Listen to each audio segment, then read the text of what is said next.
Shopping is hard, right? But there's a better way. Stitch Fix online personal styling makes it easy. I just give my stylist my size, style, and budget preferences. I order boxes when I want and how I want. No subscription required. And she sends just for me pieces. Plus outfit recommendations and styling tips. I keep what I love and send back the rest. It's so easy. Personal styling for everyone. Get started today at stitchfix.com/Spotify. That's stitchfix.com/Spotify.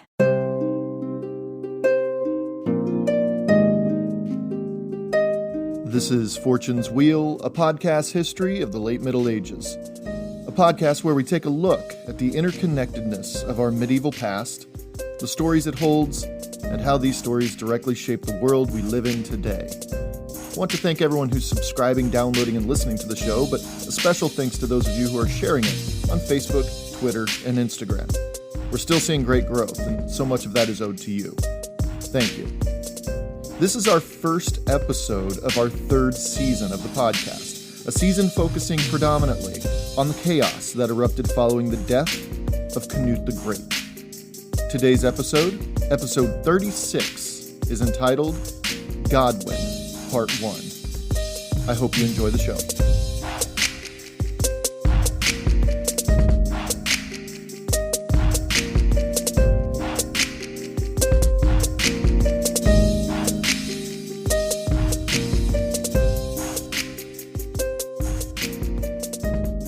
The year is 1008, and the Dane, Sweyn Forkbeard, son of the legendary King Harald Bluetooth, is ravaging England.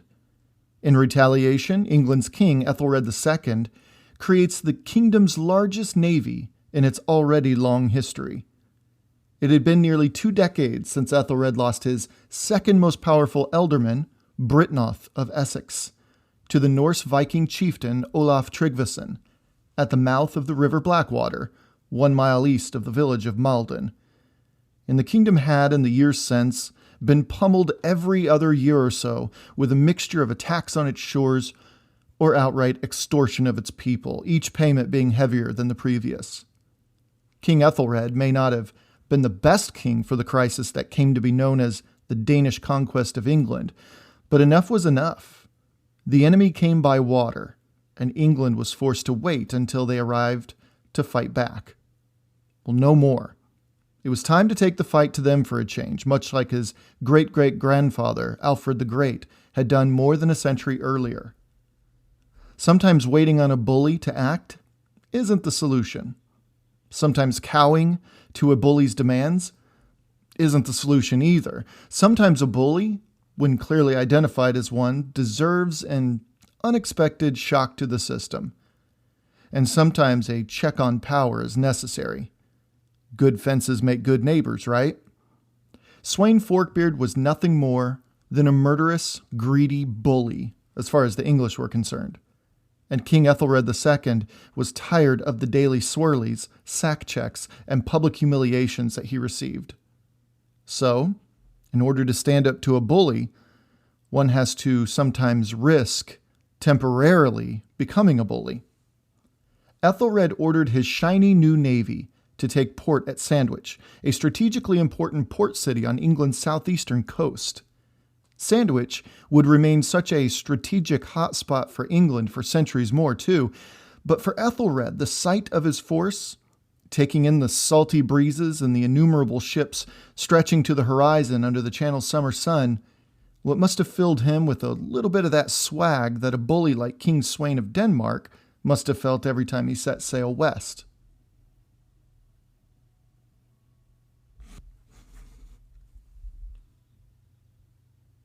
But Ethelred also knew full well the measure of a man. As heroic and wise and honorable a man could become, men were also greedy, ambitious, and capable of horrible treachery and violence. Witnessing this massive show of naval force must have also filled the king with dread. Who could possibly be trusted to wield such a massive show of muscle? But it wasn't just a question about who could be trusted not to waste such a magnificent and expensive fleet. No, it went far, far deeper than that. Ethelred shuddered in the breeze. Who could be trusted not to turn this fleet inward on its own king? Men were guilty of far less than a little treason. And it was Ethelred's head on the line here. Literally, actually. The only sensible thing to do would be to split such a massive responsibility into two. One man no more powerful than the other. A built-in system of checks and balances. And as long as Ethelred was able to make each man happy, or at least questioning the other's intentions, neither one would be too inclined to make a move. His subjects in Sandwich bustled about the port, loading up the necessary supplies for such a fleet. The waves lapped against each ship, making one constant stream of noise that beckoned Ethelred into a possible afternoon nap. The sun shone on his face warmly. The seagulls squawked and grunted above, and as Ethelred resolved himself not to rest, he saw the two men he put in charge of this navy walking toward him. Ethelred thought he heard the gulls above him even laugh. He'd heard tell of seagulls sounding like an obnoxious laughing mob, but no. He shook that off and turned to his two appointed leaders. The first was a man from nearby Compton in Sussex, a local thane named Wulfnoth. He seemed very reliable, knowledgeable of naval affairs. And the other? Britrick, brother of his most trusted advisor, Ealdorman Edric of Mercia, a man history would come to know as Edric Streona. From that meeting in Sandwich, in the presence of what Ethelred believed to be the saving grace of England against the horrible Danes, it didn't take long for Ethelred to once again be proven a fool. Despite his best intentions, too. Britrick threw some serious shade Wulfnoth's way, accusing the Thane of conspiring to turn the navy against the king, and when Ethelred sided with Britrick, no doubt influenced by Ealdorman Edric, Wulfnoth left the kingdom and took some 20 ships and their battle-ready soldiers with him. This was exactly what Ethelred was desperate to stop from happening. So, in the eyes of his people, in the eyes of history, Ethelredded this ride up, especially when his shiny new navy was now split into two, and a fifth of it is now, by now 1009, raiding and plundering like pirates along the southeastern and eastern coasts of England. Yeah, Wulfnoth was a bit bitter about it all, and bitter men can be dangerous things. Ethelred, though, wasn't done messing up this grand opportunity to defend his kingdom either. No, he sent Britrick, ever the loyal servant, by the way, with absolutely zero naval command, mind you, to follow the pirate and see to his destruction. However, in pure Ethelred fashion, a channel storm whipped up a frenzy as Britrick neared Wulfnoth's fleet, and the king heard news of almost 80 ships, or at least splinters that were left of them, beginning to wash up on shore down coast. What's more, Wulfnoth, who had wisely taken shelter from the storm, backtracked, rowed ashore, and did a cleanup job that would make the Sicilian mafia frantically scribbling notes. Wulfnoth burnt any remains of the ships that may have been salvaged and had his men drive swords through any possible survivors. Ethelred's magnificent fleet, the possible answer to meet a bully on equal footing, was now down to 20 ships not even under the king's control.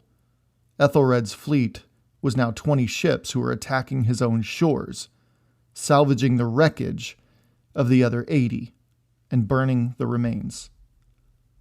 If that turn of events doesn't just scream Ethelred Unred, well, I don't know what else to say. And when Thorkel the Tall, the legendary Jomsviking, was spotted off the coast of Sandwich shortly after the collapse of the English navy, Wulfnoth cautiously approached the Danish chieftain with his 20 ships of turncoats, and almost as if purposely in sight of the king on shore, Wulfnoth negotiated with Thorkel the Tall to join the mighty Dane on his raids. Britrick is forever and publicly blamed for the loss of Ethelred's navy, and both Britrick and Wulfnoth, at this point, drop from the record. Fast forward 5 years. We get the first mention in the records of a man named Godwine.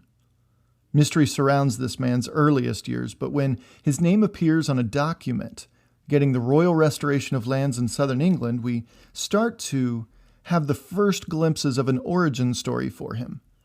Author Ian Walker, in his book Harold, the Last Anglo-Saxon King, said that this new upstart thing named Godwine became a, quote, valued member of the entourage of Ethelstan Etheling, the king's eldest son, end quote. And remember, Ethelstan was the highly respected military leader and prince who had garnered massive respect wherever he went and acted as almost a beating heart to the English resistance to Danish invasion. And this young man, Godwine, had somehow earned his way onto an official document written and signed by Ethelstan, and then approved by the king himself. This document was actually the last living will and testament of Ethelstan, implying the young heir knew something history has forgotten to tell the rest of us about his health. Ethelstan appealed to his father to be able to write this will and put in it what he wished. And one of the last things he wanted to say on this plane of existence was this young member of his entourage, Godwine, was to have lands restored to him. Lands in Compton, in Sussex. Lands that, according to the records, had been abandoned officially since 1009 by a thane named Wulfnoth.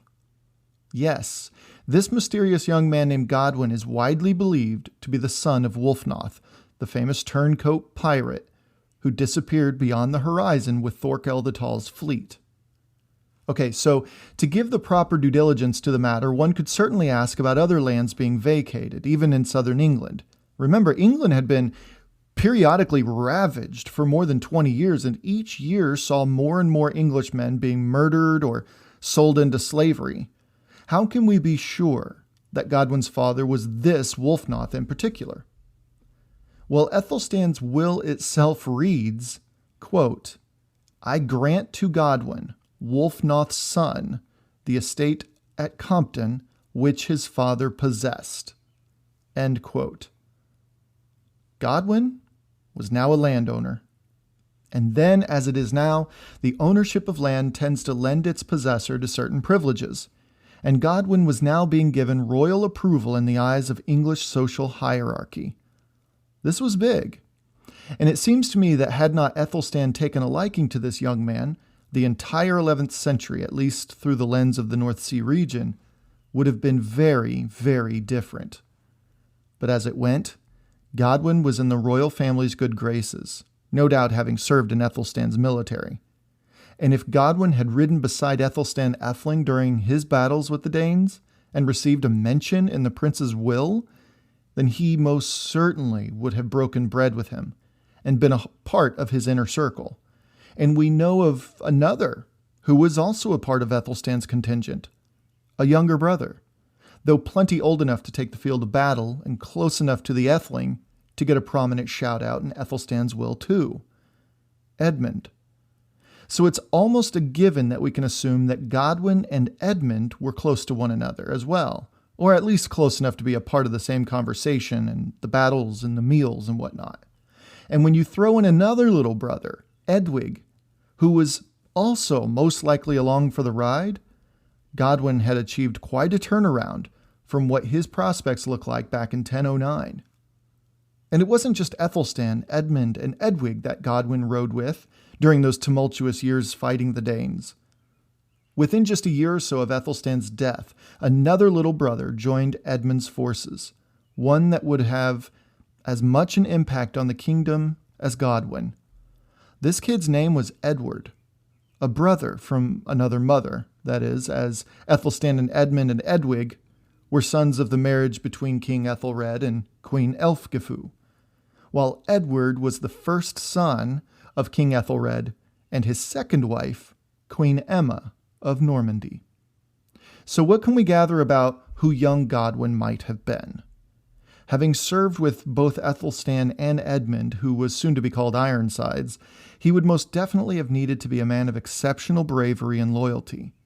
But as Edmund showed himself to be of exceptional cunning and intelligence and leadership, Godwine was most likely taking copious notes during this time with the king.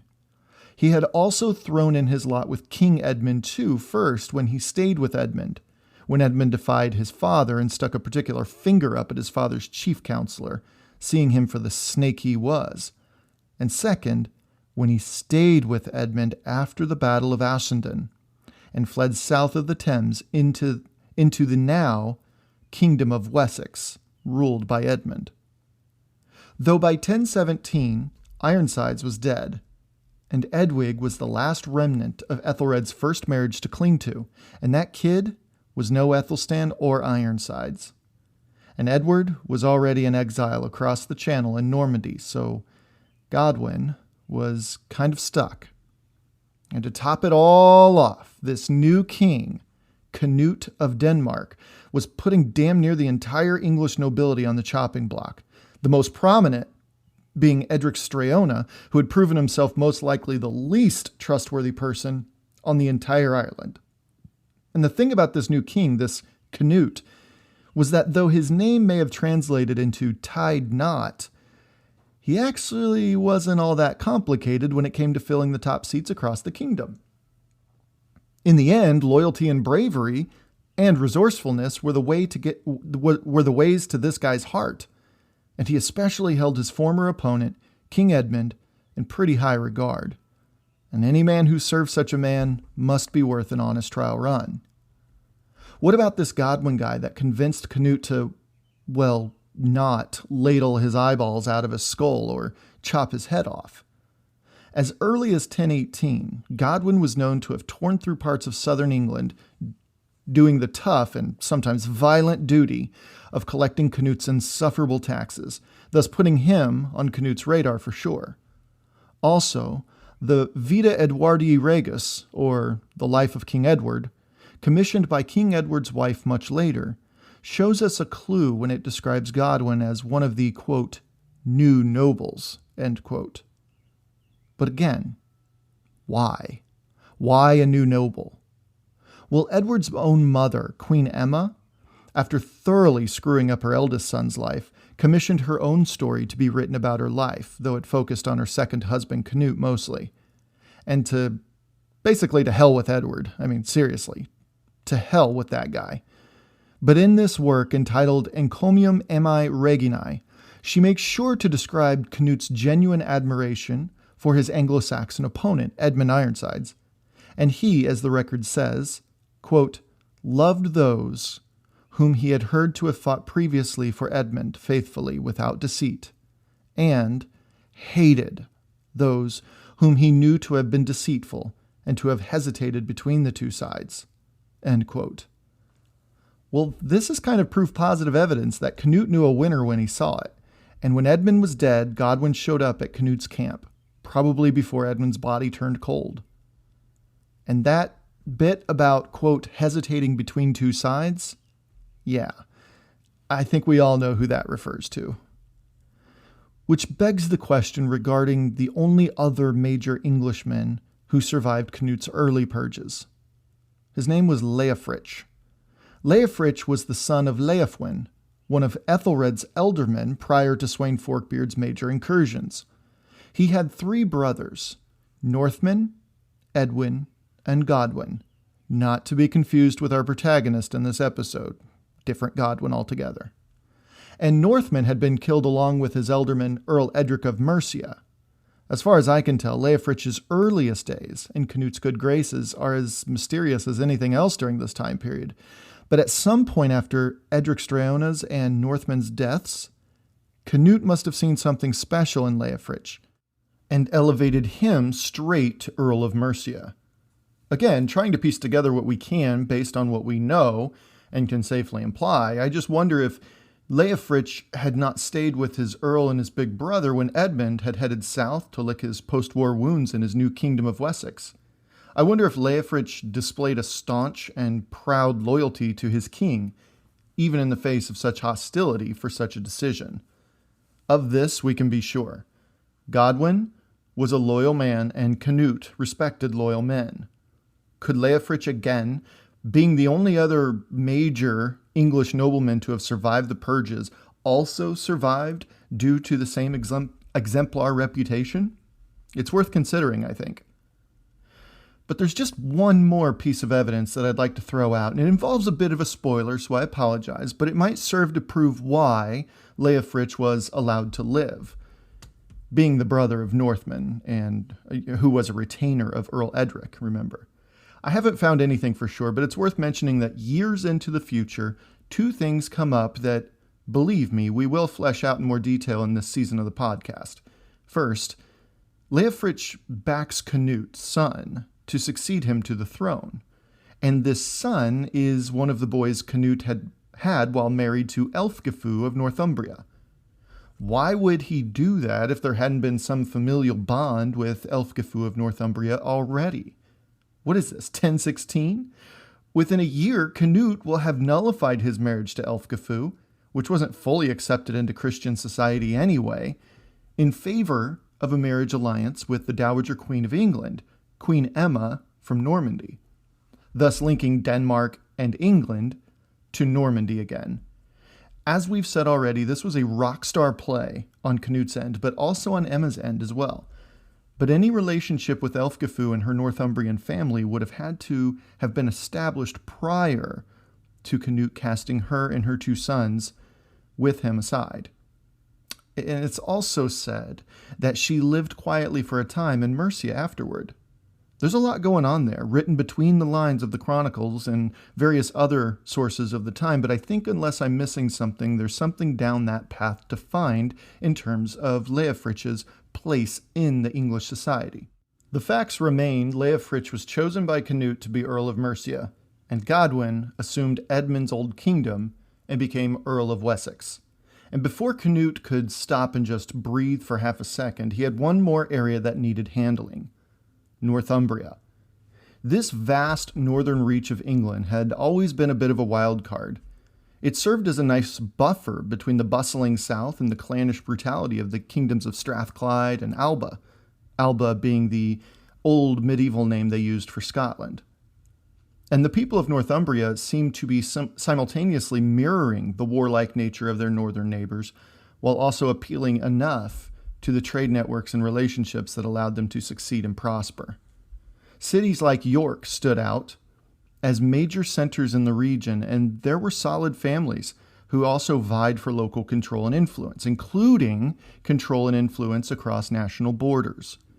It was no picnic to live and survive in the north, so who better for Canute to catapult as his regional face there than a descendant of a polar bear? No, you heard that right. The man he placed as Earl of Northumbria had descended from a polar bear, which actually wasn't as odd or uncommon as you might think, but let's just play along and assume that it's completely true. Because why not, right? The man Canute tapped was named Siward, and he kind of appeared out of nowhere in the records, but a little digging shows us that Siward's cousin was actually one of Canute's trusted jarls back in Denmark, whose name was Ulf. Jarl Ulf was so important to Canute, in fact, that he was given Canute's sister's hand in marriage. Her name was Estrith. Friendly warning there, don't forget that relationship. It'll come in handy in a couple episodes. So, Earl Siward of Northumbria, Earl Leofric of Mercia, Earl Godwine of Wessex, and for those listeners who remember a while back on the show, Earl Thorkel, that is Thorkel the Tall, of East Anglia, comprised Canute's uppermost echelon of his new Anglo-Danish kingdom. So now let's return to Godwine now that we've got a better picture of what Canute's England looked like. Taking quick stock of this guy so far, let's point out that he has risen above his father's perceived treachery toward the kingdom and somehow punching far above his weight class by finding himself named in Ethelstan's last will and testament, becoming a landowner to boot, most likely assuming the land his father forfeited. He then navigated away from his king to ride with the king's defecting son, that is Edmund, until the death of Edmund, to quite simply be at the whims of a murderous new monarch bent on redesigning his kingdom to his specifications. And after all that, this guy emerges as a freaking earl after it was all said and done. Bravo, seriously. King Canute exiled a powerful nobleman named Ethelweard on April 17, 1020, for supporting Etheling Edwig's little rebellion. You remember Edwig, the king of the churls? Yeah, him. And it was Godwine, due to his apparent loyalty toward his king during the matter, that is Canute king, who was gifted Ethelweird's land south of the Thames, which is to say pretty much the rest of Wessex that Godwine didn't already have. Oh, and sometime between that massive land gift and the expulsion of Thorkel the Tall in 1023 from East Anglia, Godwine became Canute's most trusted man and England's most powerful earl. And what is the ultimate gift you can bestow upon such a devoted subordinate? Canute gave his daughter Githa in marriage. Yeah, Godwine, in just a matter of maybe 10 years, went from Ethelred's heir apparent's most trusted man to Canute's most trusted man and his son-in-law. Now we start to see Godwine pop up naturally, more and more, as a leading member of Canute's gatherings and witons. But it wasn't until the late 1020s when Godwine starts to put his chameleon-like abilities on full display. He's now a direct relative of Canute, son of Sweyn Forkbeard and grandson of Harold Bluetooth. Godwine's familial past may be seriously subject, pirates and everything, but he is very clearly established at this point, and he shows, either his appreciation to his new father-in-law or some of that stone-cold calculation he becomes very well known for. Because Godwine and Githa start producing heirs like they're, that year's next toy of the decade before Black Friday. Godwine is bound and determined to not let this king, Ethelred things up. The more heirs Godwine produces, the better chances he has at expanding his power and influence across the island. And hey, who knows? Maybe even back in Denmark in a generation or two. Stranger successions have happened. This guy's not pulling any punches. He's here to win. Something. If he coached soccer, he'd be making his players pass the ball around the back and midfields until something opened up. If he was the play caller for an American football team, he'd be running it every damn play. Godwine was grinding it out, play after play, minute after minute. He was in no hurry, but he was also very aware of any slight openings in the defense in which to push the team forward. Just check out the names he gave his kids. He named his eldest son Sweyn, after Canute's father. His next eldest son, Harold, after Canute's grandfather.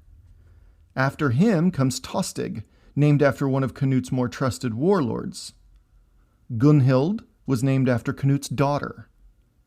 His daughter Gerth was next, which, as far as we know, wasn't anything more than his dedication to keeping the Danish influence in the family. Leofwin was named after the father of the only other surviving nobleman of any significance in King Canute's court, which can be interpreted as either he ran out of suitable Danish names or that he more likely not only wanted to endear himself a bit more to Earl Leofrich of Mercia, but he also wanted to express his genuine admiration for Canute's eye for great men. Yeah, wink wink, right? Wulfnoth was a son named after Godwine's own father, as well as just another irresistible piece of evidence that Godwine was the son of that rascal pirate. And Edith. Ah, yes, Edith. It's an English name, but that's not why she's memorable. Tuck that one away, too.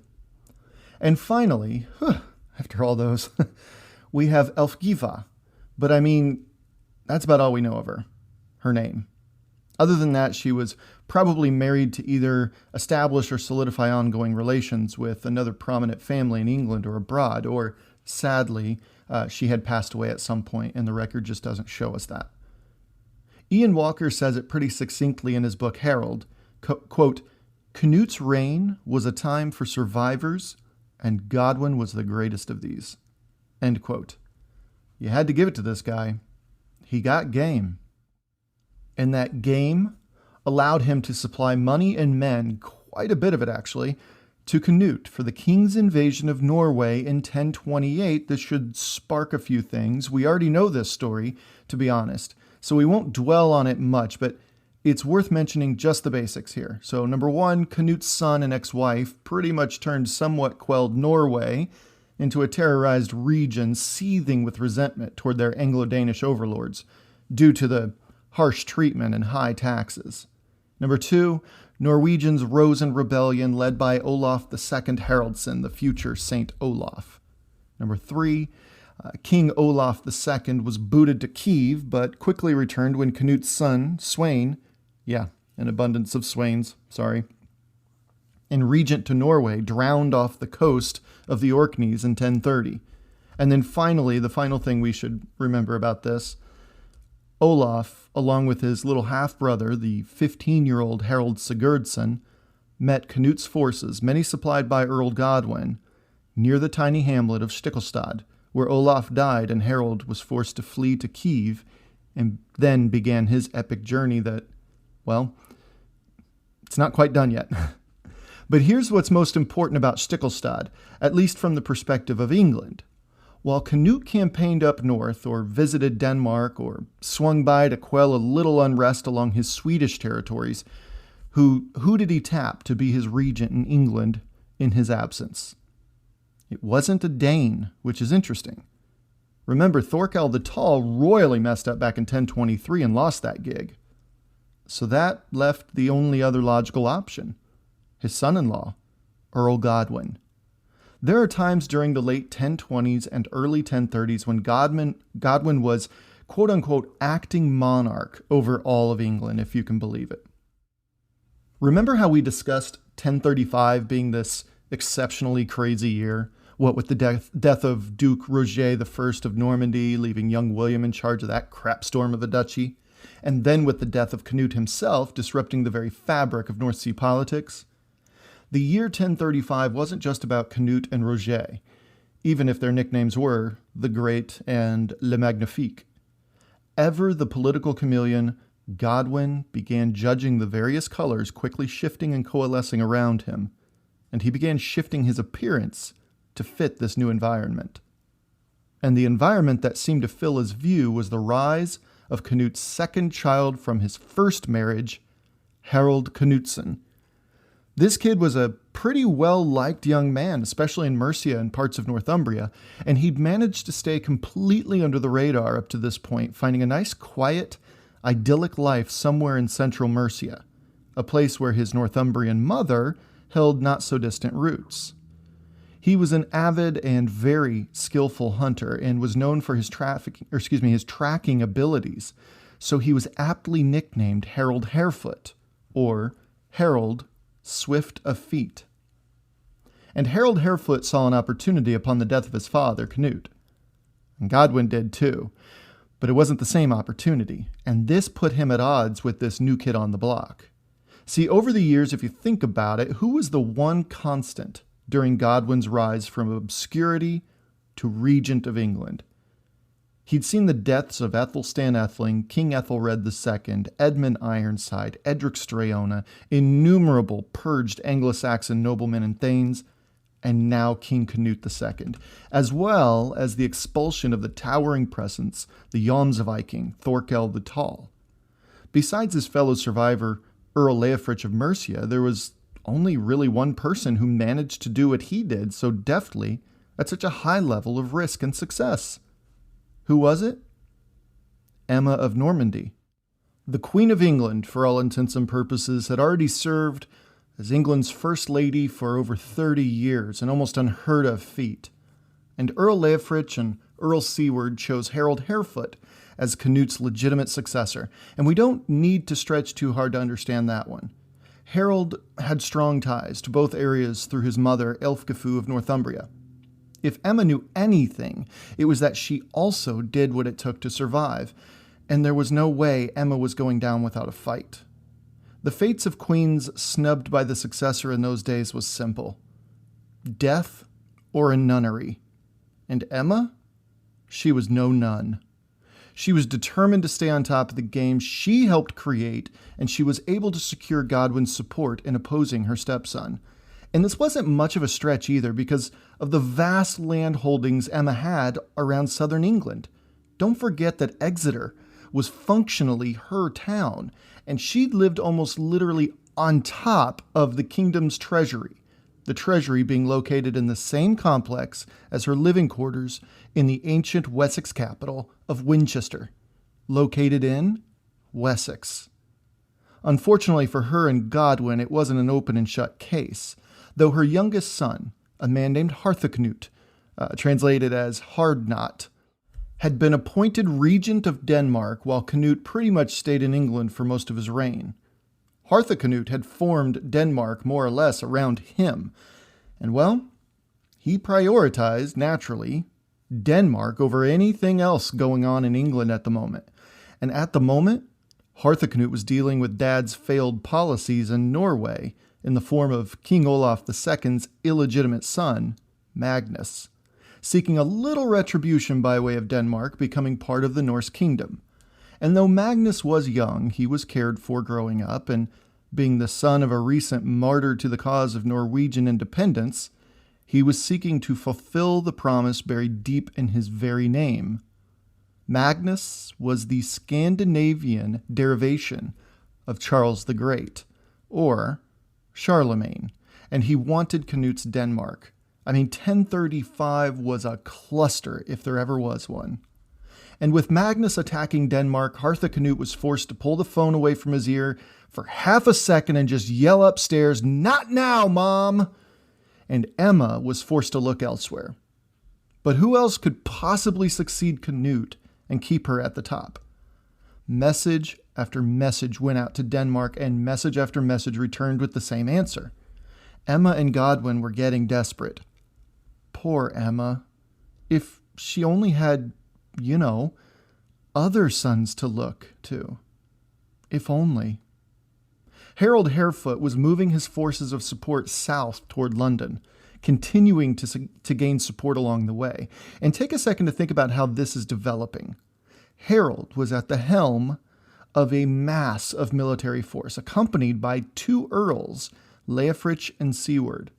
And though Godwin never actually mobilized his fyrd, or Wessex as a whole, it's clear what was happening.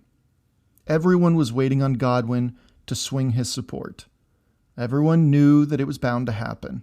In fact, there was really no reason for Godwin to dig his heels in to the point of civil war. There would be no benefit for anyone at this time in a civil war. And when Harold Harefoot came to London, he was formally crowned on November 12th, 1035. But he then visited Canterbury, the traditional site of coronation. It was customary in Europe to have the local archbishop sanctify the coronation, making it more or less official in the eyes of the church in Rome. But Archbishop Ethelnoth refused to sanctify the son of Canute, despite the mounting support he controlled around the kingdom. In fact, Ethelnoth, as was in his right as the leading archbishop in England, took the crown and sat it upon the altar at Christ Church, where it lay for some time. Why? See, Ethelnoth was a Godwin man, and this no doubt was a stark reminder as to the power the Earl of Wessex still held. So it finally came to the point when King Harold Harefoot, crown or not, finally made the bold move to ride straight into Wessex, having gathered his father's huscarls. As Harold rode into Winchester and took all of the treasury he and his men could carry with them, it was then that she knew that Harthacnut wouldn't be coming. And this must have devastated her, that is Emma, knowing her son was the only chance she had, and he was simply unable to come to her aid. Emma was alone. Poor Emma. If only. But she actually did have other options, but the fact that she sat on them and not reached out certainly sucks some of the air out of her plight. If she's looking to contribute to her two other sons' lives, just about all we can say is that she's given them plenty to talk to their therapists about. She did have two other options by the name of Edward and Alfred, and they've been couch hopping across Normandy for the better part of 2 decades, ever since she abandoned them and then married their father's usurper. Fortunately for Emma, Harold wasn't out for anything but to send a message to her and Godwine: accept the inevitable.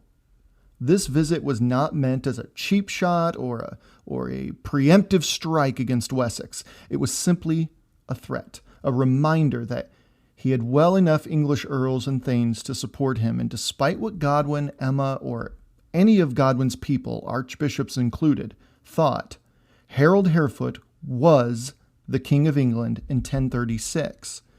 More than anything, though, it was a reminder about Harthacnut's absence, which no doubt stung. Godwine held out as long as he possibly could. Honestly, when you break down the situation for what it was, it boiled down to England being split in 3 different ways. England, north of the Thames, was essentially ruled by 2 unofficial co-regents in Harold Harefoot and Harthacnut, though, of course, Harold was the only one with his boots on the ground doing the work and making the decisions for the kingdom. The second part of England, south of the Thames, was governed by the money and words of both Earl Godwine and Emma, based in Winchester. But that whole not my president thing hasn't really ever worked, so politically, Harold Harefoot, having the support of the majority of the English nobility from 1035 when he was crowned to 1037 when his reign was accepted by the church, was most definitely the king, whether Godwine liked it or not. And sometime between 1036 and 1037, though, a strange letter appeared in Normandy, and it wasn't addressed to the Duke. This letter was addressed to the 2 sons of the Duke's great aunt, actually. And it was an invitation back to England. That's odd.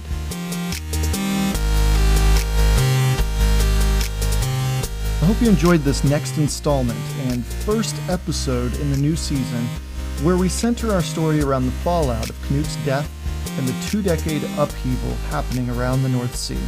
I'm pretty excited about this season, and I sincerely hope you are both entertained and learning while we lay out the story, our story, of the Middle Ages. Please subscribe to this podcast on your favorite podcast hosting service or app. Also, don't be a stranger. You can reach me on Facebook, Twitter, follow on Instagram, as well as reach me through email at fortuneswheelpodcast@gmail.com.